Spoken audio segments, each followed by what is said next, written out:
보실 하나님 말씀 구약성경 예레미야 33장 1절부터 9절까지의 말씀입니다. 구약성경 예레미야 33장 1절부터 9절까지의 말씀을 저와 여러분이 한 절씩 교독하고 마지막 절은 함께 읽도록 하겠습니다. 구약성경 예레미야 33장 1절부터 9절까지의 말씀 다 찾으신 줄로 알고 우리 교독하도록 하겠습니다. 예레미야 33장 1절부터 9절까지의 말씀, 하나님 말씀입니다. 예레미야가 아직 시위대 뜰에 갇혀 있을 때에 여호와의 말씀이 그에게 두 번째로 임하니라. 이르시되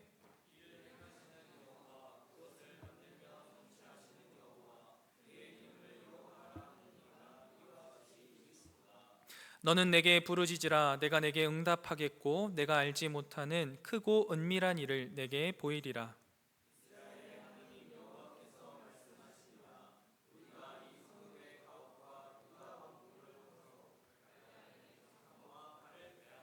싸우려 하였으나 내가 나의 노여움과 분함으로 그들을 죽이고 그들의 시체로 이 성을 채우게 하였나니 이는 그들의 모든 악행으로 말미암아 나의 얼굴을 가리어 이 성을 돌아보지 아니하였음이라.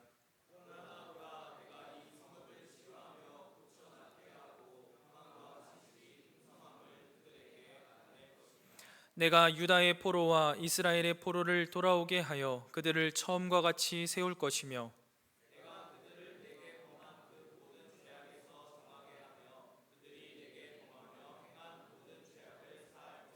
함께 읽겠습니다. 이 성읍이 세계 열방 앞에서 나의 기쁜 이름이 될 것이며 찬송과 영광이 될 것이요 그들은 내가 이 백성에게 베푼 모든 복을 들을 것이요 내가 이 성읍에 베푼 모든 복과 모든 평안으로 말미암아 두려워하며 떨리라.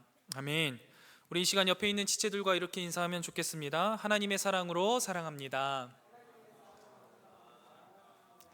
네, 이번 주는 정말 장마였는데 비가 짧은 시간에 많이 내려서 아마 피해를 입으신 분들이 많이 있으신 것 같습니다.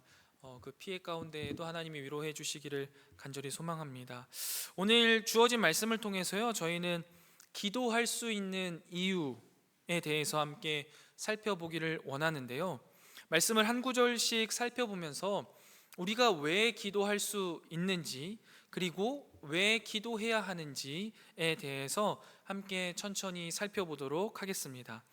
오늘 먼저 본문 말씀 1절을 보면요, 예레미야가 아직 시위대 뜰에 갇혀 있을 때라고 말하면서 지금 예레미야가 여전히 시위대 뜰에 갇혀 있는 상태임을 명시합니다. 예레미야 32장에 보면은 유다의 궁중에 있는 시위대 뜰에 갇혔잖아요. 그리고 그 상황이 계속해서 이어지는 겁니다. 이번 사건이 아니더라도 이 시드기야 시대가 오고 나서 이 예레미야는요, 주로 이 시위대 뜰에 갇혀서 지냈습니다. 물론 이제 이야기들을 쭉 살펴보면 사람들이 이제 왔다 갔다 왕래를 하는 것을 보면서 이 시위대 뜰에서 그냥 자유롭게 지냈나 보다라고 생각하실 수 있을지 모르겠지만, 이 시위대 뜰에 대한 언급이 나올 때 성경은 대개의 경우 갇히다, 구류하다라는 동사들과 함께 씁니다. 그래서요, 감옥이 분명한 거예요. 그런데 조금 더 정확하게 이야기하자면 한 가택연금 정도로 생각하시면 좀 비슷할 것 같습니다. 그래서 이제 개역개정으로 넘어오면서 시위대 뜰을요, 시위대 뜰이라고 하지 않고 감옥들로 번역한 경우도 종종 있습니다. 아무튼 예레미야는요, 본인이 줄기차게 외치던 그 메시지 때문에 인생이 참 고난스러웠습니다. 바벨론에 항복해야 된다, 바벨론이 승리할 거다, 너희는 다 포로로 끌려갈 거다 라는 이야기들을 계속 예언했으니까 당시 사람들은요, 이 예레미야를요, 민족의 반역자 아니면 바벨론의 앞잡이로 여겼을 것이 분명합니다. 그러니까 그를 시위대 뜰에 가두고 때리고 끌고 다니고 종으로 팔아버리려고 하고 하는 모습들이 계속 발견되는 거죠. 여러분, 그런데 이렇게 예레미야가 전한 이 말씀은 도대체 어디에서부터 시작된 겁니까? 예레미야가 혼자 생각해서 한 말이 아니잖아요.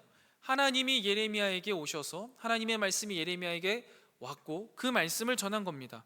예레미야가 전한 하나님의 말씀이요, 예레미야의 삶을 결정해 버린 거예요. 그래서 그의 날들은 고통과 수욕의 연속이었던 거죠. 하나님의 뜻을 따라 살았던 이유 하나 때문에 그의 삶은 고통스러웠고 수욕이 가득했던 겁니다. 그리고 이러한 상황이요, 전혀 바뀌지 않은 거예요. 지금의 현 상황은 전혀 바뀌지 않았고 여전히 예레미야가 시위대 뜰에 갇혀 있을 때에 하나님께서 예레미야에게 나타나셔서 하시는 말씀입니다. 그런데 쭉 살펴보면 그 골조는 뭐냐면 기도하라는 거죠. 애정하는 카리스 여러분, 만약에 우리가 이 예레미야와 같은 상황이라고 한다면 우리는 과연 기도할 수 있을까요? 우리의 상황이 이 안 좋고 어렵고 힘든 이 악조건 상황 가운데 전혀 바뀌지 않고 바뀔 낌새조차 보이지 않을 때에 우리는 과연 기도할 수 있습니까? 기도합니까?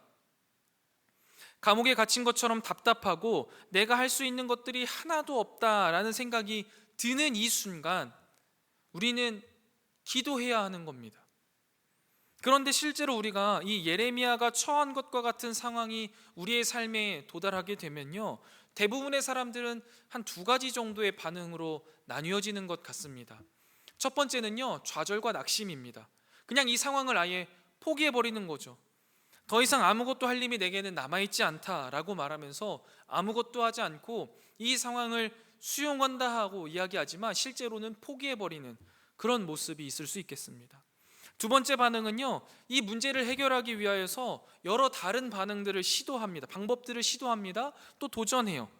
만약에 예레미야의 지금 현 상황이라고 한다면요, 뭐 자신을 시위대 뜰에서 꺼내어줄 수 있는 능력이 있는 사람들에게 편지를 쓴다든지 아니면 자신의 억울함을 다시 한번 시드기야 왕에게 뭐 이야기를 한다든지의 반응이겠죠. 내가 그렇게 해보는 거죠. 그럼 여러분 한번 곰곰이 되돌아서 생각해 봅시다. 내가 인생을 살아가다가 하나님의 말씀대로 살아가다가 억울한 일을 당하고 답답한 일을 당했을 때 과연 나는 그때 어떻게 반응했었나요? 사람은 바뀌지 않는다, 상황이 절망스럽다 라는 등의 이유를 담아서 그저 포기하고 좌절하고 아무것도 하지 않은 적이 혹시 있으십니까? 아니면 어떻게든 문제를 해결해 보기 위해서 여러 다른 방안들을 시도하고 도전하신 적이 있으십니까? 물론 개인적으로 생각할 때는요, 첫 번째 반응보다는 두 번째 반응이 더 나은 반응이라고 생각하고요, 저도 대부분의 경우 두 번째와 같은 반응을 합니다.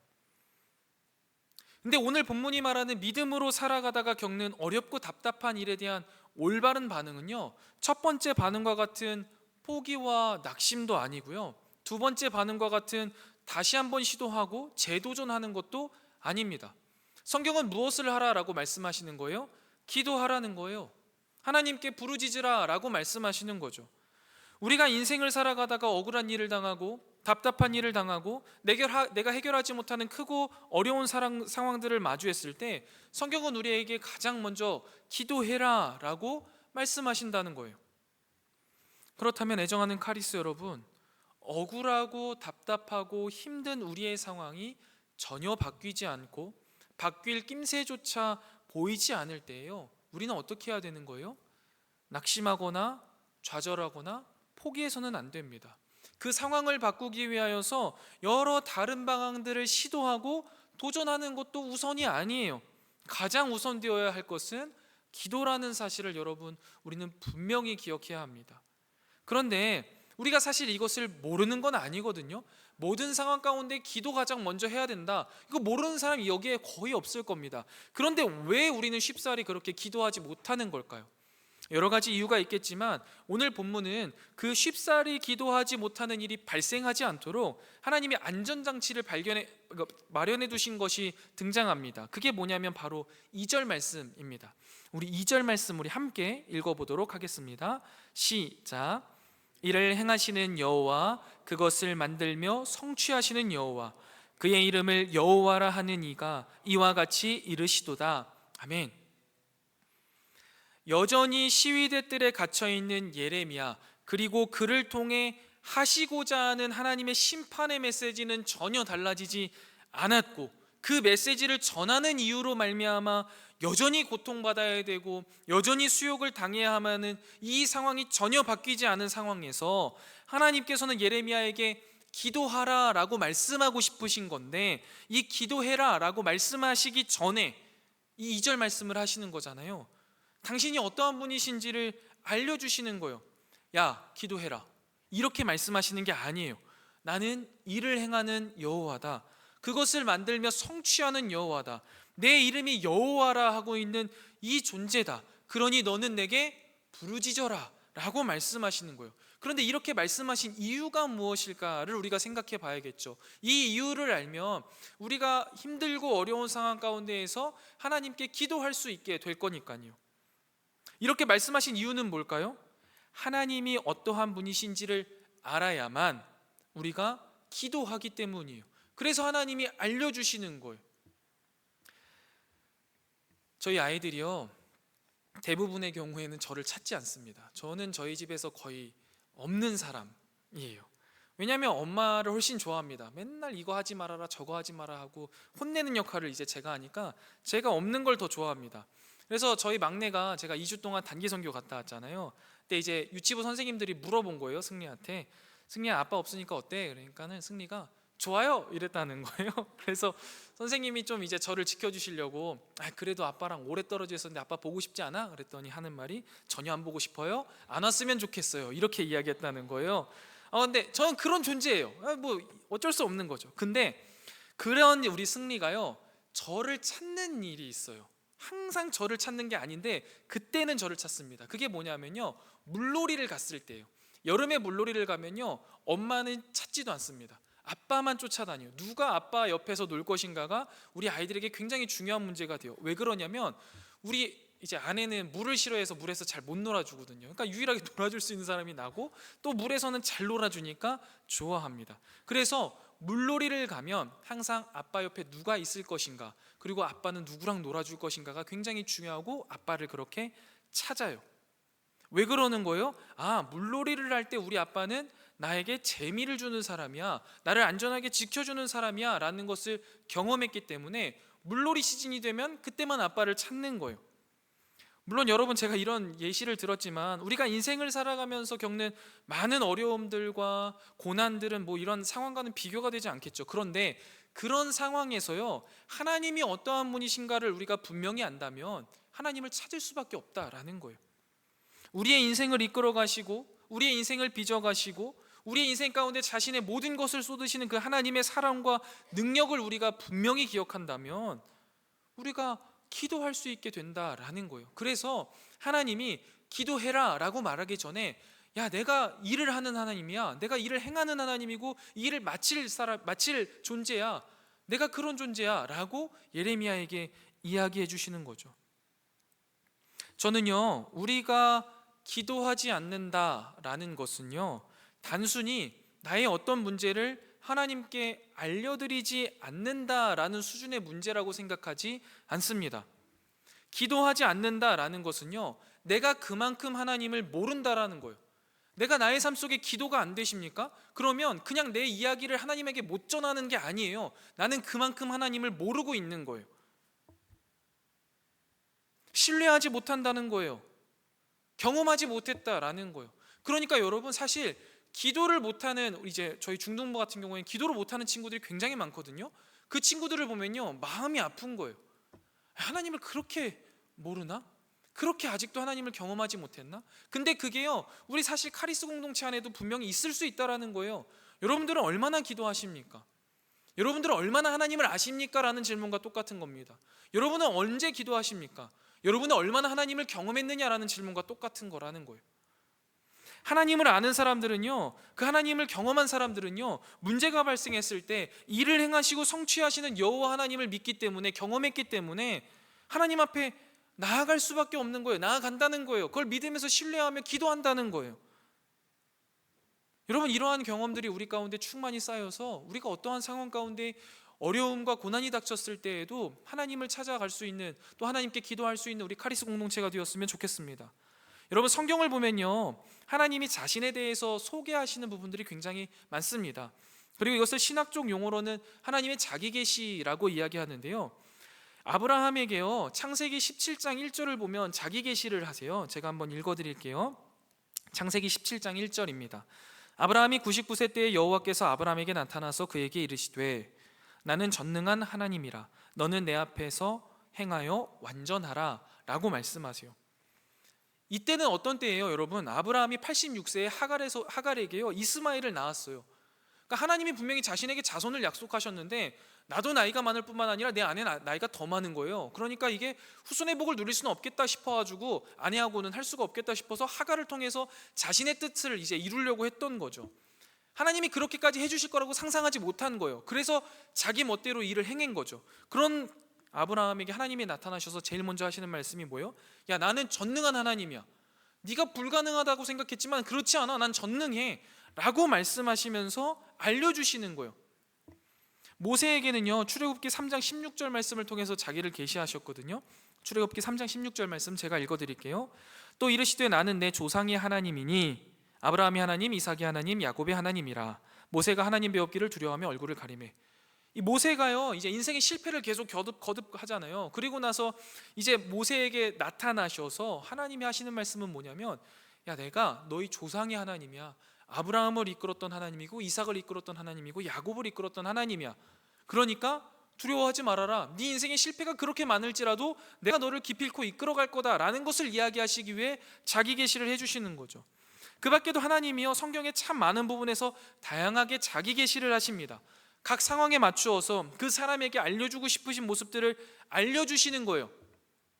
그렇게 함으로써 하나님 앞에 나아오게 하는 거죠. 그런데 시위대 뜰에 갇혀있는 예레미야에게 알려주고 싶으신 하나님 당신의 모습이 바로 2절에 들어있는 말씀인 거예요. 일을 행하시고 성취하시는 여호와 하나님, 일을 행하시고 성취하시는 유일한 하나님. 이것을 통해서 하나님은 예레미야에게 자신이 이 사람을 향한, 이스라엘을 향한 계획, 이것이 있고 이것을 지금도 이루어가고 있다라는 것을 말씀하고 싶으신 거죠. 이 말인즉슨 지금의 예레미야의 이 험난하고 힘든 고난의 상황도 이 세상을 창조하신 하나님께서 이루어 가시고 성취하는 과정이다 라고 예레미야에게 말씀해 주고 싶으신 거예요. 그렇다면 여러분, 이러한 하나님의 자기 계시가 예레미야에게는 어떤 의미가 있었을까요? 이게 사실 중요하겠죠. 그 의미에 대해서 말씀하시는 게 3절의 말씀이에요. 우리가 3절 한번 같이 읽어보겠습니다. 예레미야 33장 3절 말씀입니다. 읽겠습니다. 시작. 너는 내게 부르짖으라. 크고 은밀한 일을 내게 보이리라. 아멘. 하나님의 말씀을 전함으로써 인해 고통과 수욕의 연속의 날들을 살아가고 있는 이 예레미야에게 하나님은 자신의 일을 행하시고 성취하시는 여호와 하나님이다 라고 말씀하시면서 너는 내게 부르짖으라. 내가 내게 응답하겠고 내가 알지 못하는 크고 놀라운 일을 내게 알려주겠다 라고 말씀하시는 거예요. 여러분, 이게 도대체 어떤 의미이겠습니까? 예레미야서를 우리가 쭉 묵상해 오면서 그 예레미야의 삶의 행방들을 우리가 알잖아요. 그 예레미야에게 하나님이 이 메시지를 던지셨을 때 예레미야에게는 어떻게 다가왔을까를 우리가 깨달을 수 있어야 되거든요. 어떻게 다가왔을까요? 저는 이 부분이요 되게 울컥하더라고요. 나에게 부르짖으라. 나에게 부르짖으라. 그냥 우리는 쉽게 그냥 기도해라 라고 생각했겠지만 그게 아닌 거예요. 곰곰이 생각해 보면은요, 나에게 와서 울라는 거예요. 나한테 다 이야기해. 아빠한테 와서 이야기해 라는 이야기예요. 그냥 기도해라가 아니에요. 내가 다 알고 있다는 거예요. 네가 어떤 삶을 살고 있는지, 그리고 앞으로 어떤 삶을 살아야 할지, 네가 얼마나 힘든지 다 안다는 거예요. 그러니 나에게 와서 부르짖으라는 거예요. 그러면 내가 너를 위로할 건데 어떻게 위로하냐면 내가 너한테 가지고 있는 내 생각과 내 마음들을 다 알려주겠다라는 거예요. 그러니까 나한테 와서 울어라 라고 말씀하시는 거예요. 그게 하나님이 나에게 부르짖으라 라는 표현이라는 거죠. 여러분, 예레미야 33장 3절이 워낙 유명한 말씀이라서 예레미야를 전체 깊이 있게 묵상하지 않고 얼마든지 많이 들어보셨을 거예요. 그리고 이 본문을 가지고 기도에 대한 설교를 수도 없이 들어보셨을 거예요. 그래서 이걸 사실 1차원적으로, 그래, 하나님께 기도하면 하나님이 응답하신다, 그리고 하나님의 놀라운 일들을 우리에게 알려주신다, 그러니까 기도해야 된다 라고 이해하는 경우가 많이 있습니다. 물론 이게 틀렸다라고 말할 수는 없어요. 그런데 우리가 보통의 말을 이해할 때는요, 여러분, 그냥 말 맥락이 중요하잖아요. 그러니까 뉘앙스가 훨씬 중요하잖아요. 어떤 맥락에서 어떤 의미를 갖고 이야기했느냐가 훨씬 중요하다고요. 그걸 이해해야지 본뜻을 깨달을 수 있는 거거든요. 예를 들어 볼게요. 저 같은 경우에 만약에 예를 들어서 주일 저녁에 이제 친구들이 갑자기 부르는 거예요. 그래가지고 주일 저녁 이제 사역 다 마치고 불러서 나가서 이제 좀 쉬고 싶은 거죠. 놀고 싶은 거죠. 그래서 아내한테 말하는 거예요. 친구들이랑 잠깐만 나가서 놀다 와도 돼? 했는데 아내가 알아서 해 이렇게 하면 나갈 수 있겠죠. 뭐 이 정도면 나갈 수 있을 것 같아요. 그런데 알아서 해 이렇게 하면요, 이거 나가면 끝장나는 거예요. 이거 다음날 못 쉬고 그냥 또 혼나는 거죠. 이 뉘앙스를 여러분 잘 살려서 한번 생각해 보세요. 너는 내게 부르짖으라 내가 내게 응답하겠고 네가 알지 못하는 크고 놀라운 일들을 알려주겠다라는 말은 기도해, 그럼 내가 응답할게. 그리고 너한테 놀라운 거 가르쳐 줄게. 너무 대단한 거, 로또 번호 같은 거 알려줄게. 이런 의미가 절대 아니라는 거예요. 야, 성도로 산다는 게 진짜 힘들지. 내가 살아내라고 하는 삶을 살아내니까 참 힘들지. 야, 다 안다. 근데 어쩌겠냐? 그게 믿음의 삶이야. 힘들지. 그러니까 나한테 와서 울어. 나한테 다 말해. 그러면 내가 너를 향해 갖고 있는 마음, 이스라엘을 향해 갖고 있는 생각 다 이야기해 줄게. 그러면 좀 하루는 더 견뎌볼 수 있지 않겠니? 그러면 조금 더 힘을 내볼 수 있지 않겠어? 라고 말하는 게 오늘 33장 3절의 말씀이고 그 의미라고 생각해야 돼요.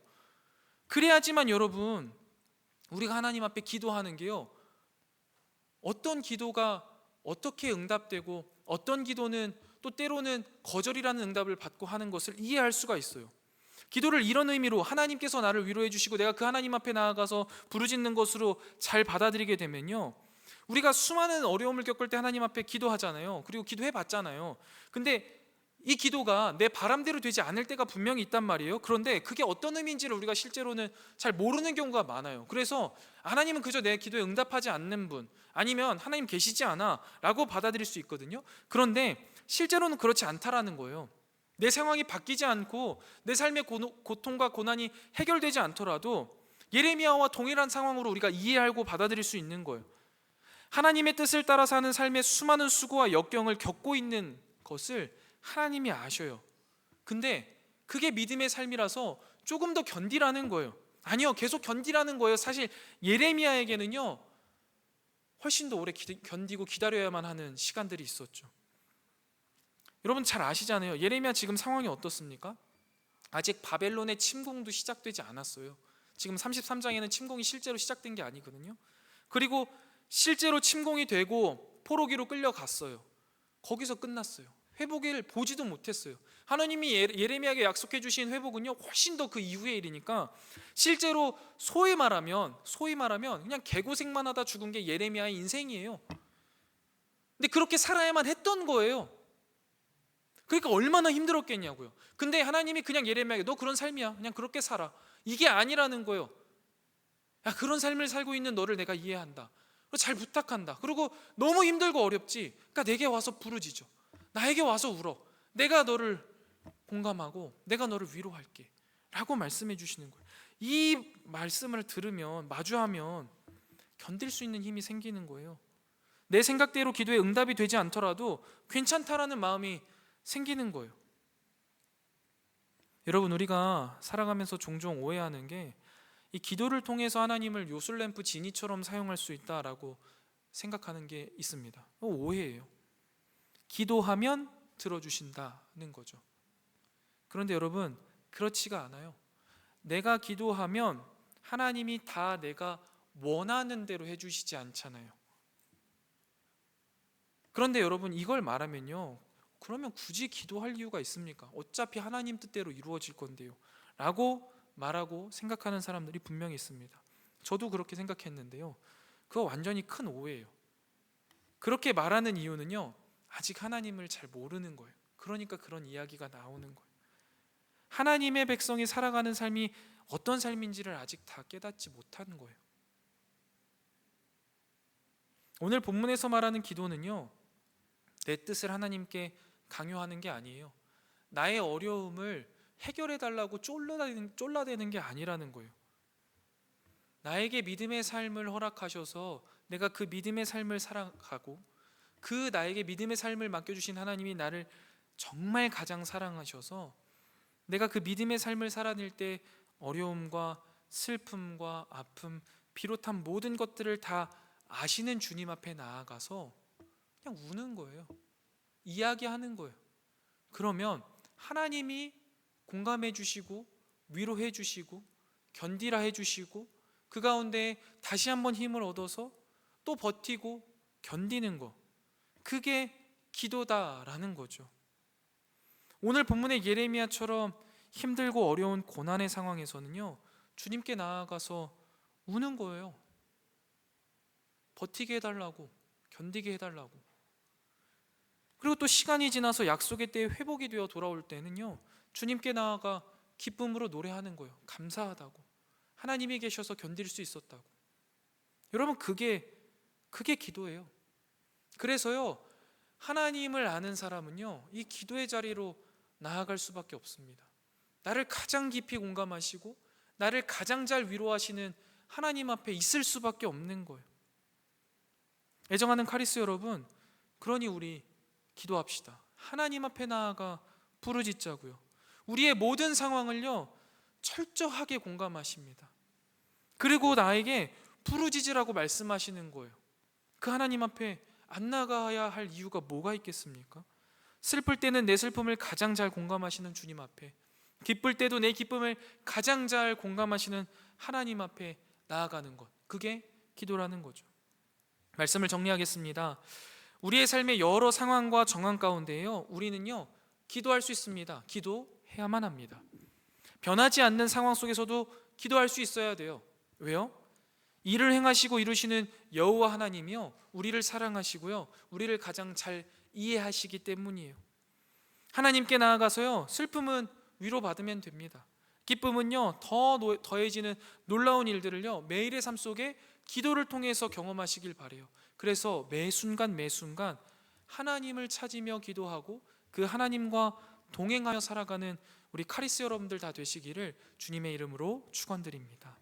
우리 이 시간 함께 찬양 부르신 후에 우리 말씀을 생각하면서 기도하도록 할 건데요, 우리 공감하시네 함께 찬양하겠습니다.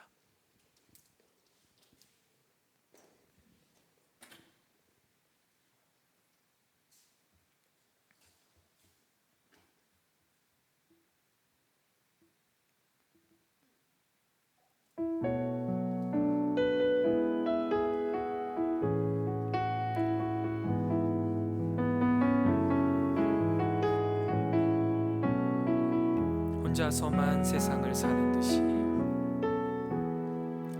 혼자서만 세상을 사는 듯이, 주가 멀어 보이기만 할 때 우리는 바라보아야 하네. 우리에게 오셨던 그 주님을 다시 한번 고백합니다. 혼자서만 세상을 사는 듯이, 주가 멀어 보이기만 할 때 우리는 바라보아야 하네. 우리에게 오셨던 그 주님이 우리의 아픈 마음을 아시네. 주님이 우리의 아픈 마음을 아시네. 가까이서 우리의 아픔에 공감하시네. 우리 가운데 찾아오셨던 그 주님이 우리의 모든 상황에 공감하시네. 우리 다시 한번 고백합니다. 혼자서만 세상을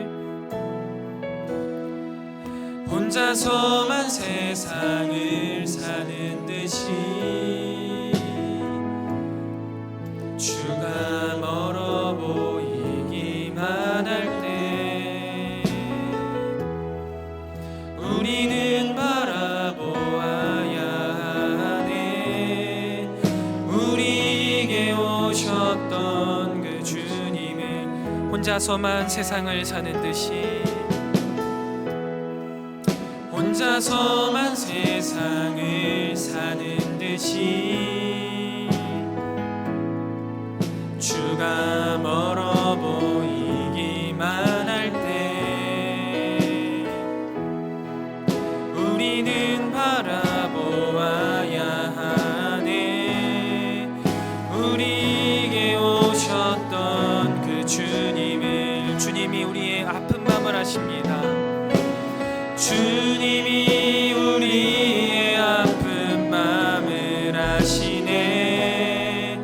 가까이서 우리의 아픔에 공감하시네. 우리 가운데 찾아오셨던 그 주님이 우리의 모든 상황에 공감, 주님이 우리의 아픈 마음을 아시네. 주님이 우리의 아픈 마음을 아시네. 가까이서 우리의 아픔에 공감하시네. 우리 가운데 찾아오셨던 그 주님이 우리의 모든 상황에 공감하시네. 애정하는 카리스 여러분, 우리 이 시간 우리에게 가장 깊이 공감하시는 하나님께 기도하며 나아가면 좋겠습니다. 우리의 삶에 많은 어려움들과 아픔이 있으십니까? 하나님 뜻대로 살아낸다는 것은요, 그것이 당연한 일입니다. 그래서 내 삶에 있는 그 깊은 고통과 어려움들을요, 하나님이 다 아시고 위로하시고 격려하시겠다 말씀하시면서 너는 내게 부르짖으라 말씀하시는 겁니다. 이 하나님의 말씀에 우리가 순종하며 아멘으로 나아가 우리를 가장 깊이 공감하시는 하나님 앞에 우리의 마음을 토로하는 시간, 우리의 모든 아픔과 우리의 모든 슬픔을 주님께서 아시오니 위로해달라고 기도하며 나아가는 이 시간이 되었으면 좋겠습니다. 우리 이 시간 그렇게 주님 앞에 함께 기도하며 나아가겠습니다. 기도합니다. 하나님 아버지, 오늘도 주님 앞에 나와 하나님께 우리의 마음을 고합니다. 우리를 가장 깊이 공감하시고 우리의 모든 상황 가운데에서 우리를 이끌어 가시는 주님이 오늘도 우리에게 너는 내게 부르짖으라, 내가 내게 응답하겠고 내가 알지 못하는 크고 놀라운 일들을 말씀하시겠다 말씀하여 주시니 참으로 감사합니다. 하나님 아버지께서 우리에게 맡겨주신 믿음의 길을 걸어간다라는 것은 우리에게 참으로 힘들고 어려운 일이지만 그럼에도 불구하고 주님이 나를 가장 사랑하셔서 나에게 맡겨주신 믿음의 길이기에 우리가 믿음으로 분투하며 나아가고 있습니다. 그러나 주님, 우리가 걸어가기에는 참 힘들고 어려운 일이요, 또한 내가 견뎌내기에는 수많은 고통과 아픔 가운데 좌절하고 낙심할 수밖에 없습니다. 그러나 주님, 그런 우리의 삶을 아시고 그러한 우리를 가장 사랑하시는 주님께서 오늘도 우리에게 여전히 찾아오셔서 나에게 부르짖으라고, 나에게 찾아와서 나에게 울고 나에게 모든 말을 하라고, 그러면 내가 너를 향한 내 마음과 생각들을 다시 한번 알려주고 견디게 하겠다고, 이겨내게 하겠다고 말씀하시는 그 하나님의 따스한 사랑의 음성에 우리가 기대어 주님 앞에 기도하며 나아가기 원합니다. 믿음의 삶을 살아내는 우리 사랑하는 카리스들에게 주님 찾아와 주셔서 위로해 주시고 그들의 믿음의 삶을 분투하며 나아갈 때 하나님 동행하여 주실 뿐만 아니라 견디게 하시고 그 가운데 하나님이 동행하심을 기쁨을 맛보며 나아갈 수 있는 우리 사랑하는 모든 카리스 공동체 되게 하여 주시옵소서. 그리하여서 우리의 삶을 통해 하나님의 뜻이 이루어짐을 기뻐하며 살아간 삶, 비록 우리 가운데 하나님이 주시는 정말 참된 기쁨과 감격을 누려갈 수 있는 우리가 될 수 있도록 주님 인도하여 주시옵소서. 그 일들을 위하여서 우리가 이 시간 기도하며 주님께 우리의 마음을 토로하오니 주님, 우리의 마음을 깊이 공감하여 주시고 이러한 일들이 우리의 삶 속에 충만히 일어나게 하여 주시옵소서. 슬플 때나 기쁠 때나 늘 하나님 앞에 나아가 우리의 마음을 내어놓고 주님께 공감받고 위로받는 우리가 되게 하여 주시옵소서. 그래서 주님, 기도의 자리로 마음껏 나아갈 수 있는 우리가 되게 하여 주시고 특별히 주님, 하나님이 어떠한 분이신가를 우리가 분명히 깨달아서 우리의 매 순간순간에 그 하나님 한 분만을 찾아 나아가는 우리 사랑하는 모든 카리스 공동체 될 수 있도록 주님 인도하여 주시옵소서.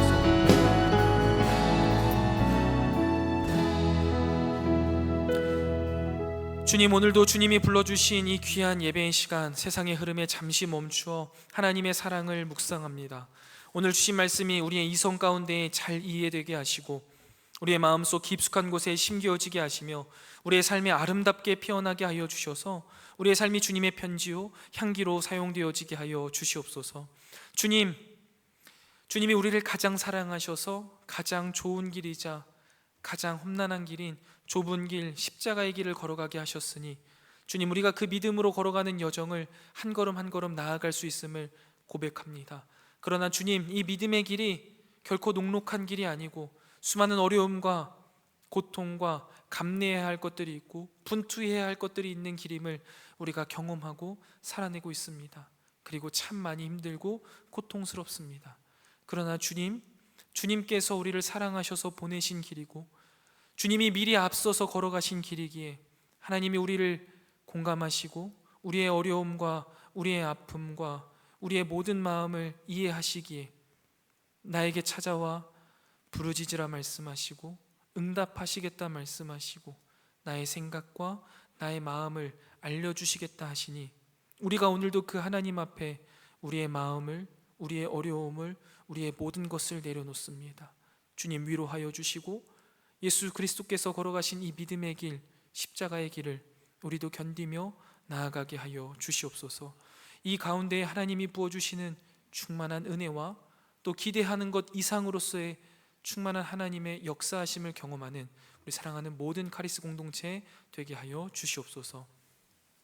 이제는 우리 구주 예수 그리스도의 은혜와 하나님 아버지의 무한하신 사랑하심과 성령 하나님의 진리로 인도하시는 은혜의 크신 역사가 하나님께서 불러주신 믿음의 길을 믿음으로 걸어가며 수많은 어려움과 환난 가운데에서도 나를 공감하시며 나를 위로하시는 하나님 앞에 기도하며 이 믿음의 경주를 끝끝내 완주하리라 잔잔히 다짐하고 돌아가는 사랑하는 모든 카리스 공동체 머리머리 위에 그들의 삶 위에 이제로부터 영원토록 함께 있을지어다. 아멘. 아멘.